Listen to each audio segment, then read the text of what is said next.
Welcome to the Inside Out Money Podcast. Can't even recognize this place.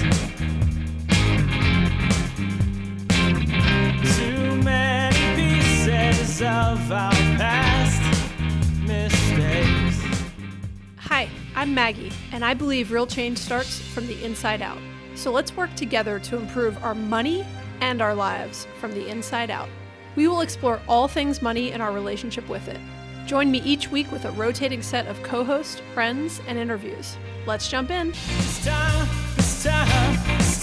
we going round and round and round and round. Hey, Erica. Hey, Maggie. Was that like a tiny little hi, Maggie? How are you feeling, Erica? Oh man, I'm exhausted. How are you feeling?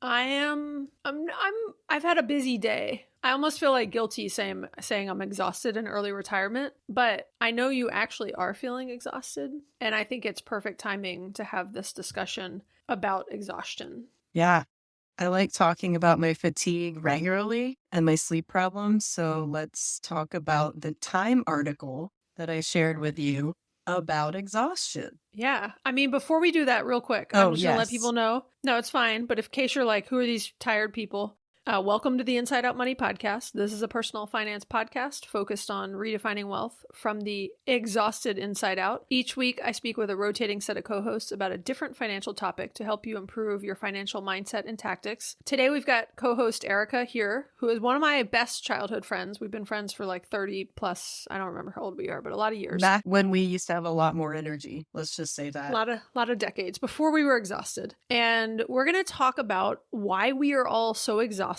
And we'll tie it into money, right? Why it's also costing us money. But yeah, Erica, go back to this Time article that you sent me. Yeah, so And let's talk about what inspired this. So this Time article, and it's a 6-minute read. So I was like, woohoo, this I can read. This I can get through without falling asleep. It would be ironic if the article about exhaustion was like really long and nobody had time to get through And it. everyone's just like TLDR.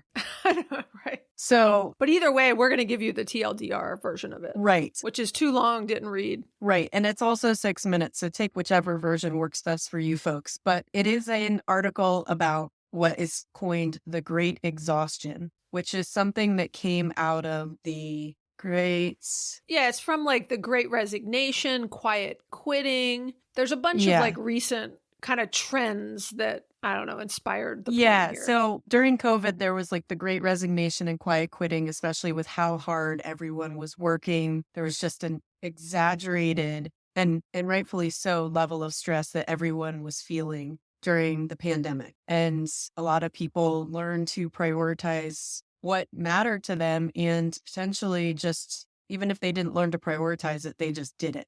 And so a lot of people resigned from jobs where they didn't feel valued. A lot of people, I mean, I guess it just comes down to the resignation. That's where this term came from. And then coming out of that was the Great Exhaustion. I think we just always need periods of greatness, I guess, is how we're defining these things in our society. The Great Depression, yeah. I thought what was very interesting about it was that, exhaustion is not like a new concept, right? People being burnout, it's quite honestly what led to me being motivated and excited to early retire. But it was that, and this article was not written by Cal Newport, but it's referencing a lot of his thoughts. And Cal Newport is the author of Deep Work, Digital Minimalism. His most recent book is Slow Productivity, which is the lost art of accomplishment without burnout. It's actually on my reading list, on my wait list right now. But so it's referencing a lot of his ideas. And it went on to make one of its biggest points, which are, again, exhaustion is something that's been around forever, but there's some very commonly overlooked contributing factors to the current type of exhaustion people are having. And some of those factors are like unsustainable lifestyles, exposure to stress outside of our control, and financial insecurity, which we can talk about more. But I just thought it was interesting that the point was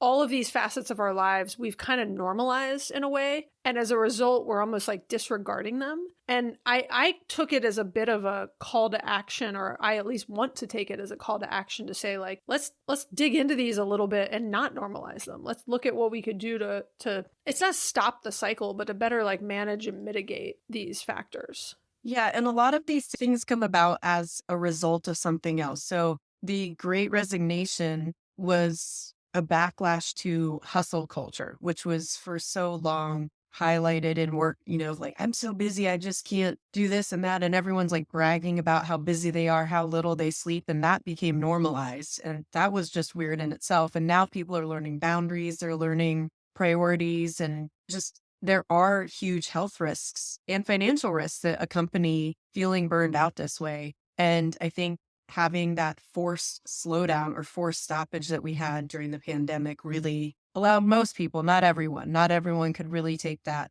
pause. Some people really do have to work to live. And Yeah, not everyone can afford that, literally or physically. right. And I guess so literally is physically, but regardless. So I think it's interesting that this is a backlash to hustle culture. Of course you're going to like go, go, go until you can't go anymore. And that's where we are. And it's not that people are just quitting and then that's it. People are quitting, people are slowing down, people are just redefining what that looks like to them and trying to earn back little bits of energy in doing so, like feeling re-energized to go back into the work world, go back into just being around people. so I think it's worth hitting these 3 overlooked factors that are referenced in the article. And the first one is unsustained lifestyles. And they're kind of making the point, a little bit of what you were just saying, Erica, of people prioritizing work over their well-being. And they make the reference to Dan Buettner's Blue Zones, which is a pretty famous thing that he studied throughout his career, and referencing the data that came out of studying the Blue Zones and just this idea of a business needs first society versus a human needs first society, and why people in the Blue Zones are so much healthier and more successful. And I use the word successful in a like happiness standpoint, not like career successful, is because it's considered a human needs first lifestyle. And they prioritize the things that are needed as human beings, which means eating whole food, having rich social lives, getting regular movement, working with a purpose rather than for the sake of maximizing productivity. And so to me, I thought that was a really interesting one because, when you're exhausted and you sort of stop and think why you're exhausted and what you're focusing on and what you're not, I mean, that's one for me where when I think about some of the most exhausted times in my life, I 100% was putting business needs before my human needs. Yeah, and it's good that you can recognize that even if it's a smidge too late, but it did resonate with you to the point where you could say, this isn't working. Yeah. That, like you said, that's what motivated you to early retire. Yeah. A second point to these overlooked factors is stress beyond our control, which is exposure to stress we can't manage, which erodes hope, which is a powerful counter to exhaustion. Erica, I think it's worth clarifying for people that this isn't the stress of like balancing a demanding job or childcare. This is the stress of like wars, climate disasters, tragedies around the world, inflation, the economy, the presidential options in the United States. I mean, the political landscape, whatever you want to call it. I just thought that one was interesting because you often think of stress as just the basic stuff, right? Of like, oh, I'm tired. Work is exhausting. My kids are exhausting. The cycle that you're in. And realizing that there's all these things that are actually out of our control that have a pretty big impact. And Greg and I talk about all the time. We can get into it more on solutions, but like watching the news can add to your exhaustion. I'll just put it that way. We can save it more for later. Yeah. The third overlooked factor is a big one, and this is financial insecurity, which is normalized financial stress that impacts our physical and mental well-being. And I definitely want to highlight that this is different for different people, different classes of people.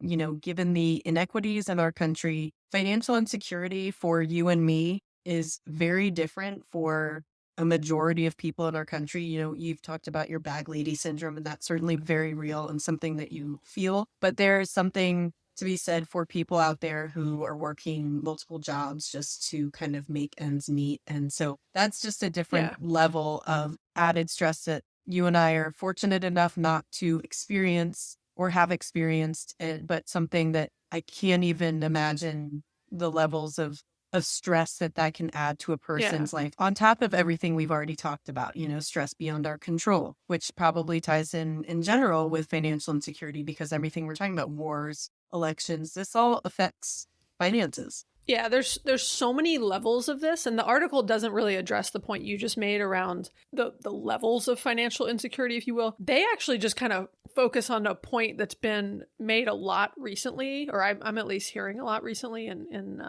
financial content I consume, which is 50 years ago, you could easily live on a single income and afford a house, a car. The way they reference it is a wife and kids, which is very old school thinking to imply that the man is working and that it's a man and wife, but whatever. The point is they are making the point of you could live on a single income and have a family and have a spouse and have a partner, afford to live easily. And now that's like really hard to do on a single income. It's hard to do on a dual income for many families. And, you know, the cost of housing is so much higher. The cost of utilities, the cost of food. I mean, just with everything with inflation, like it is harder and harder to a regular job and be able to just sustain and live a lifestyle in this world. Like everything is just so much more expensive. You know, I just think that's an interesting point because, again, it's not one, when I think about like why we're all so exhausted, like it's not one that was, you know, money is obviously top of mind because I think about it a lot, but just the idea of how much things have changed in the last 50 years and what you can afford with different types of jobs now versus then, it's quite different.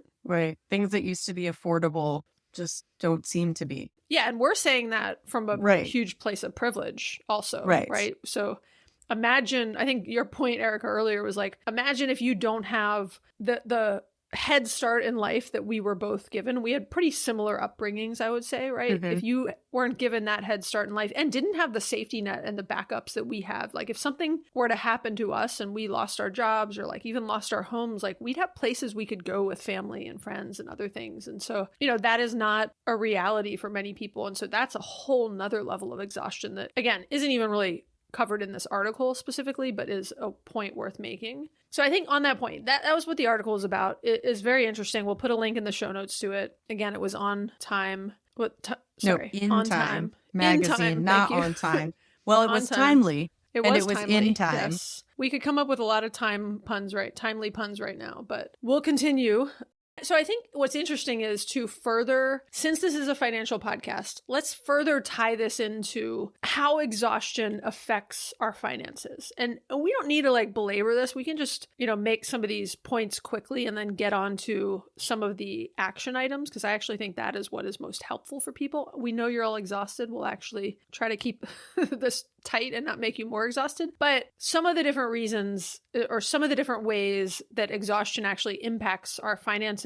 One of the ways is it actually impacts our work, which impacts our income. So, I mean, the more exhausted we are, the less productive we are, the more missed opportunities we are, the more missed potential career opportunities we have. We're just sort of getting by at work. And I remember different times in my career like this, where, you know, you don't have the extra energy to do some of the networking that's necessary, to be a little nicer and kinder to people, right? You're tired, you're more short with people. You're not able to kind of see the forest through the trees and pursue different promotions and different opportunities, or even take on different additional responsibilities that could help you get to the next level or help you get the next promotion or affect your income. And so, I mean, a huge piece of just being exhausted is it has a direct impact on your work, which impacts your money and how much you can make and your earning potential, if you will. Mm-hmm. Yeah, I mean, I'm so exhausted. I was just staring right through you while you were reading that, as if I'm a passive listener on this podcast and I'm your co-host right now. That's where I am.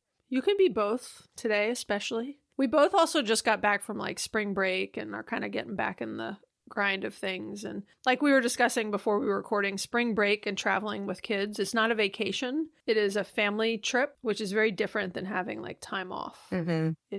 It's lovely, and I appreciate the time. And I know we both appreciate the time with our family and our kids, but it's it can a lot be of exhausting. work. It's a lot of work. Yeah. Actually, just a really, really quick aside. I was at spring break with my kids and our parents, my mom and Greg's mom. And at one point I made a point to thank both of our moms, because the one thing that I did not do on vacation, which I recently did my entire vacation, we had like a winter break with the kids recently. We went to a cabin. I felt like and all our kids had a friend with them. So it was like 6 kids. I literally felt like the whole trip, all I was doing was feeding and doing dishes and cleaning and just like, and then repeat an hour break. And then we start the next meal, and like, it's exhausting. And I was telling our moms, I was like, thank you guys, because I was doing a lot of cooking just because I like to, but I didn't clean a single dish when I was there. I mean, they would clean everything. Everything was picked up before I could. And I was like, I really appreciate it, because I was like, I'm able to relax so much more before you're here because you're here. And so it was like having 3 generations in a house. It was like some shared duties of who could,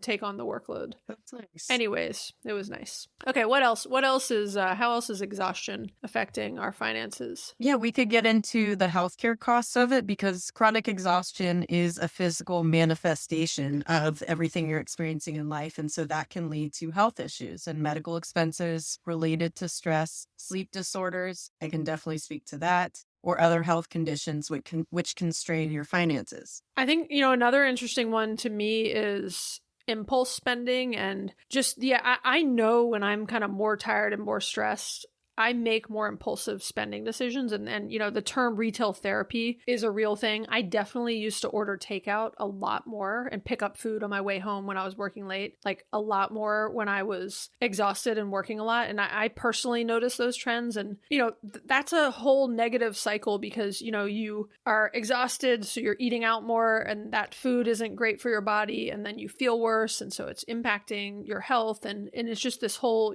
negative cycle. And there's also things just like you're not as on top of your finances. And so, different late fees, and I'll forget to cancel a credit card that I was, doing for travel hacking and only wanted to have for a year. And I just get behind on things, and you don't notice as many things, and you're not paying attention to your finances as actively when you are exhausted. And so I think there's like a real, direct connection between exhaustion and spending, and not being able to kind of be as intentional and catch what's happening with your expenses and be as thoughtful with them. Yeah. And to your point about like getting takeout, when you're coming home from work, because I certainly did it while I was solo parenting this weekend. My kids had like 87 sports events where we were gone from like morning to night. And it was like, there's just no way I can get any sort of food situation together that isn't delivery. And gave myself that. That's not our normal go-to. I knew it was going to be like crazy fees. And I was like, you know what? It takes the stress off of me to not have to think about one more thing. While I was watching my son's baseball game, I was placing our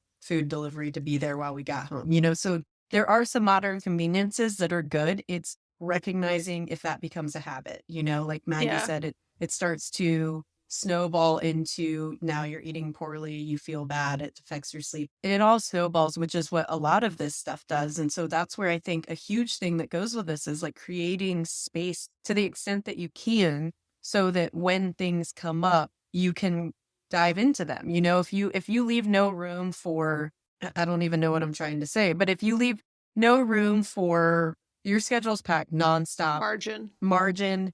So Erica, I think your point is really important of like, be kind to yourself. So even the, in some of the solutions we'll talk about in a moment, which was a good segue to get to, or not even solutions, but ideas for, how to help alleviate exhaustion and fatigue. In general, be kind to yourself. Like, these are ideas we want to, I think, the reason we do this podcast is because we want to be more intentional about how we're living our lives, how we're focusing on our finances, which help us live our lives better. But none of us are perfect, and we don't expect any of you to be perfect. And so I think in that example of like, you were solo parenting, you had a bunch of kids activities, like or maybe you just had a bad day. It doesn't matter what the reason is, right? You ordered takeout, like no big deal. People do it all the time, right? I think it's the intentionality of saying like, oh, I need this right now. I don't want to make a habit of this because I know it's not in line with, what I want to do. But there might be other things that actually are in line with what you want to do, right? You might say, I don't ever want to clean my house right now because I've just got too much on my plate. I want to outsource that. And that's fine, right? So I think in everything we're saying, I think, you and be kind to yourself. But to kind of segue into some ideas, I think the idea of prioritizing self-care and helping to kind of manage your exhaustion, it can mitigate a lot of these negative effects. And, even when we go back to like what the article really talked about, there's specific things you can do, like don't spend as much time watching and consuming the news, because a lot of those things, I'm not saying like bury your head under a pillow and don't do anything, but there are a lot of things that are beyond our control day to day. And if you're going to commit yourself to like educating yourself and fixing an issue, that's great, right? An issue in the world, that's great. But if you're just going to read all that stuff and like go down a negative spiral, which Greg and I talk about this all the time because I consume way less news than he does, and he will get into different times in his life when he's like, I'm noticing that my happiness is impacted by the amount of news that I am reading and consuming. And when he does less and still consumes it, but in a much more sort of mitigated or streamlined way, he's like much happier, right? And so I just use that as one example of, you know, there are things you can do to mitigate the negative effects of exhaustion. And one of them is just being, you know, very intentional. A lot of that, like with the negativity from the news, which I can certainly relate to what Greg was saying, especially in 2020, I was like deep diving into like everything going on in the world. And it was like a negative hit to my mental health and overall well-being. But for years I've had sleep issues and finally got those kind of addressed. Finally, someone heard me say out loud, "Oh, I have insomnia." "Oh, you do? It sounds like it." I'm like, yeah, I don't know why it took me saying I haven't slept in 30 years for you to finally hear that I have insomnia. But prioritizing your sleep and creating good sleep habits can really help. Talk about the snowball effect. A good night of sleep helps with eating well, helps with being more productive at work, helps with better financial decisions. Everything kind of begets the next thing. And so prioritizing that, aiming for 7 to 9 hours a night, if possible, creating a calming bedtime routine and avoiding screens before sleep, and making sure you wake up at the same time every morning. And it starts to become a habit, like all of this stuff. The more you do it, the more it becomes easier to do. Erica, I have a quick thought on this and then a question. So I have like a terrible memory and recall, but every now and then there's like a certain point that sticks with me. And I remember in reading some book from Ariana Huffington like years ago that was talking, it was actually like called like Sleep Your Way to the Top. It had like a funny name. And it was talking about it was not talking about literally sleeping your way to the top. Well, it was, you know, not having sex, to clarify, sleeping, because the importance of sleep, every point you were just making. But she made, and this has like been studied, but she was just referencing the studies of a lack of sleep has been compared, and how it impairs your ability to make decisions and function is compared to being drunk. So being sleep deprived, right, is the equivalent in certain circumstances of driving under the influence. And I thought that to me like really stuck with me. And then my question for you, so what have you done to improve your sleep? Like when you say you're like sleeping better now. Oh, I had to see a sleep psychologist. It was a whole thing. Like this was like a legitimate medical thing. But yeah, there were times where I would like not sleep for a whole night and I would either have to call in sick to work the next day because there was no way I could drive myself to work. I knew the effects of driving. How long ago was that? In the last decade.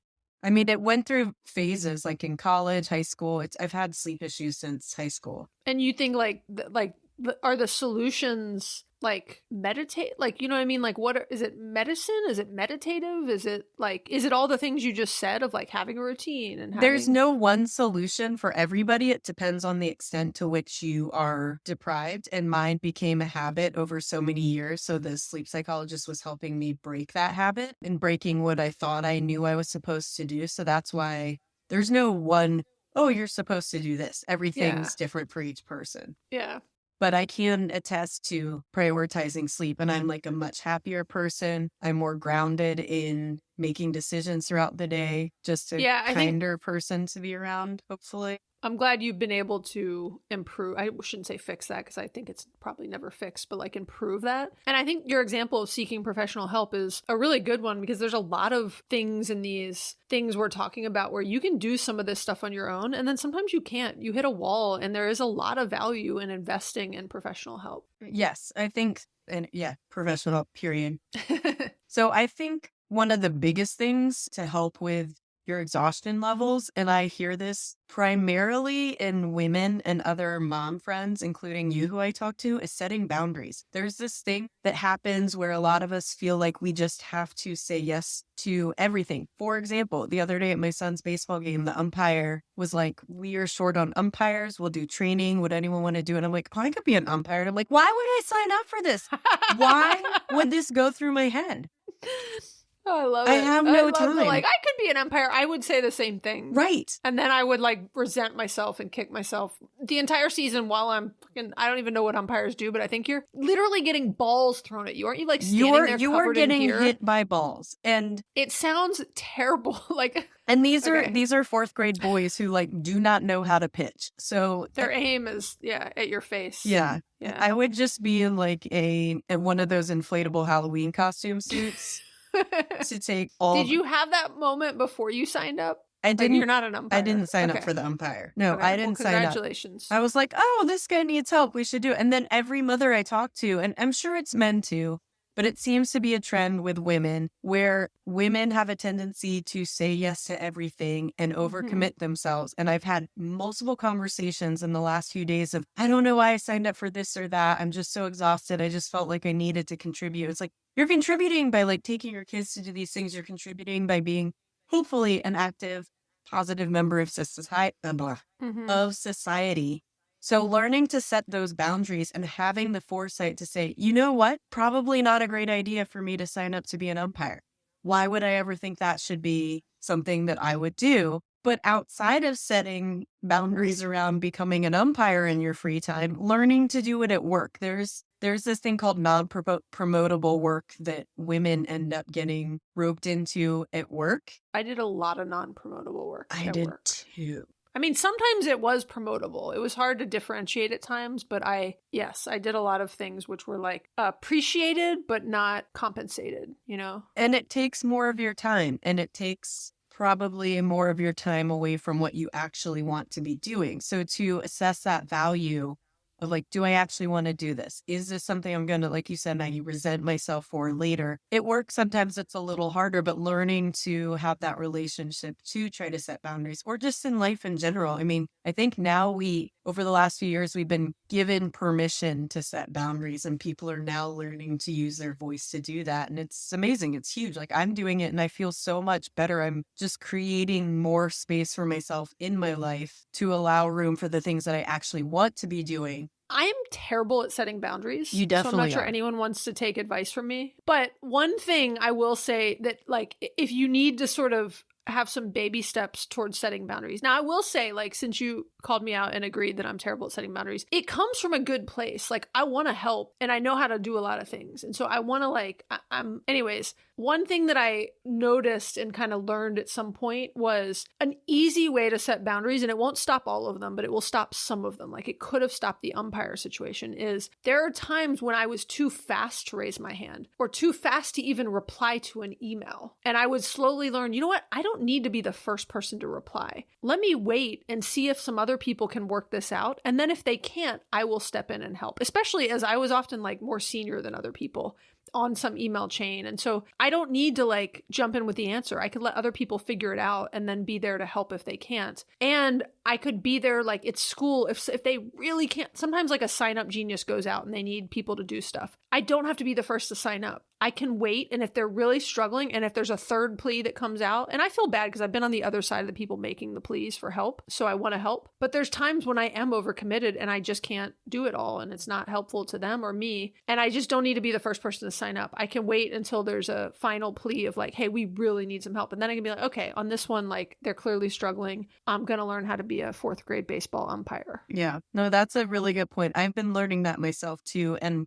along the same baseball lines, the coach asked one of the parents to create a snack sign up and no one did. And I feel like everyone was just playing a game of chicken. I was like, this is a snack sign. And it was through Excel. You know how I feel about Excel. I don't like it. And I was like, well, I'll do it love because Excel. clearly no one's doing this. Like the kids aren't going to have snacks. And this is Yeah. low hanging fruit. Yeah. No, and that's a good example of something that's going to take, 5 minutes to do. And I love Excel. So, I'll make that. It's not even my baseball team. And I'll make that snack sign up for you. Do you want to Okay. come be an umpire with me? No, I would if I could, Erica, No. but I just We'd be a so great Portland's so umpire far team. away. The commute, I would look great in that outfit though. In the inflatable Halloween costume to avoid getting hit with all the That feels balls? like a terrible thing, by the way, because it would immediately like the ball would go right through that air. It's just Probably. air. Oh, you mean stuff it can go would- through air? Okay. Yeah, no, you're Yeah. right. It would look like you're going to be protected, and then you'd be like, "Ouch, Right. that hurt." Right. Okay. I don't know how to segue from that, but you were going to talk Speaking about of social ouch, connections. self-care, physical activity. How do we want to segue from ouch? I'll bring you back. Social connections. Like there are days, and I don't know if you would agree, but like I know we sometimes get on to record, and you're in the middle of a busy work day, and I don't to have the same. I actually have like I need to quit saying I don't have a job because I have a lot of jobs. I have a ton of volunteer roles. I've got a lot of rental properties. I've got a lot of stuff going on. Anyways, a lot of days I have a busy day, but when I get on with you, I do actually leave feeling more energized, even though this just took up, an hour of both of our days. Being able to engage with someone like a good friend that I like and a meaningful social connection, like it does boost my mood. And the research shows that also combats fatigue and exhaustion. And I feel that personally. I don't know if you do, Erica, or do I just make you not more exhausted? really. Not with you, no. Of course I do. And I look forward to when we get to record. And yeah, I'm exhausted. And I'm like, all right, I'm glad I did this. And that's the Yeah. thing is when you asked me if I would be one of the hosts with you, I was like, yeah, this actually sounds fun. And this is something I do want to dedicate my time to. And one of the reasons you set boundaries is so that you can say yes. You're always like, look, if it's not a hell yes, say no. I Right. hear that a lot. I say hell yes to way too many things though. But it is like, the reason, for every umpire you say no to, you have time to say yes to something else when it does pop up that you're really excited about and that will help fuel you, not take energy from you. Yes. And that's the biggest thing is like, I want to leave space in my life for the things that kind of add value. Not that umpiring wouldn't. I mean, it would probably add to my medical bills. Yeah. So along those lines of social connections, physical activity is another good thing to prioritize because regular exercise can boost your energy levels. Even just a short walk or stretching can make a difference. So like find what works for you and incorporate it into your routine. Routines are really helpful. Even just, I tried to make a routine where every day before lunch, I would walk the dog for 15 minutes. That we both got our steps in. And, you get a screen break if you sit in front of your screen all day, like a majority of us do.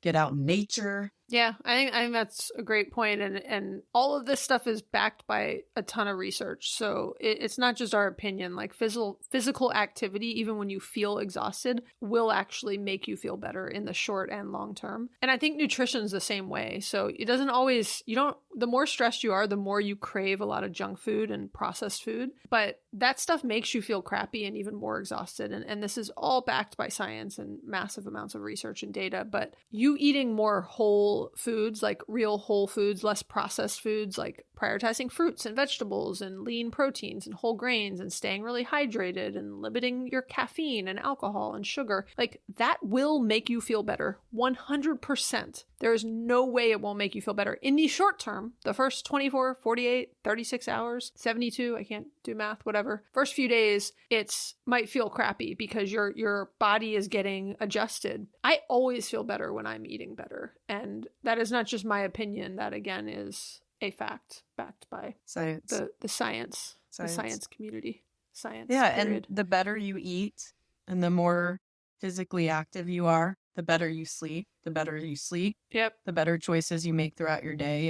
It's all cyclical. It's a habit that a lot of us kind of have a hard time even getting into because of the culture that we're living in, but we don't have to fall victim to that. We can create what works for us.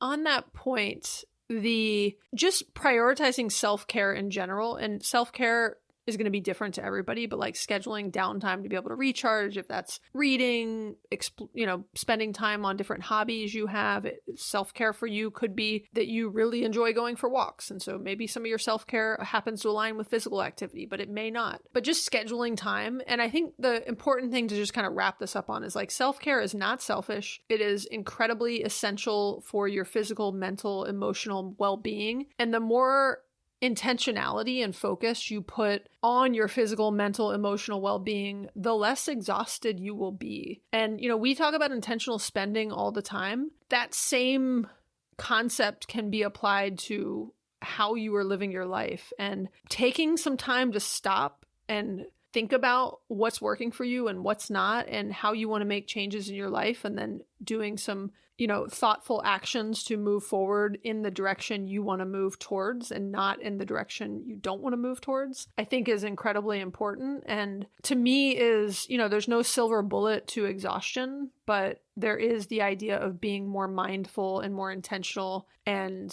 using that to feel better and to do better so you feel better. So your point about intentional spending, this is living intentionally. Yeah, exactly. On that note, Erica, we're going to be intentional because one of our goals, one of the things that Erica and all of the co-hosts and I are trying to do is keep it to a, slightly shorter podcast length for our own exhaustion and time sanity and just the trying to continue to keep this in our lives, but do it in a way that works for us and where we all have enough time to continue to do this podcast. And so we will wrap it up on that note. And any closing thoughts, Erica? You're out of time. Sorry. Yeah. Okay. Well then, no. I'm just kidding. Just I'm no.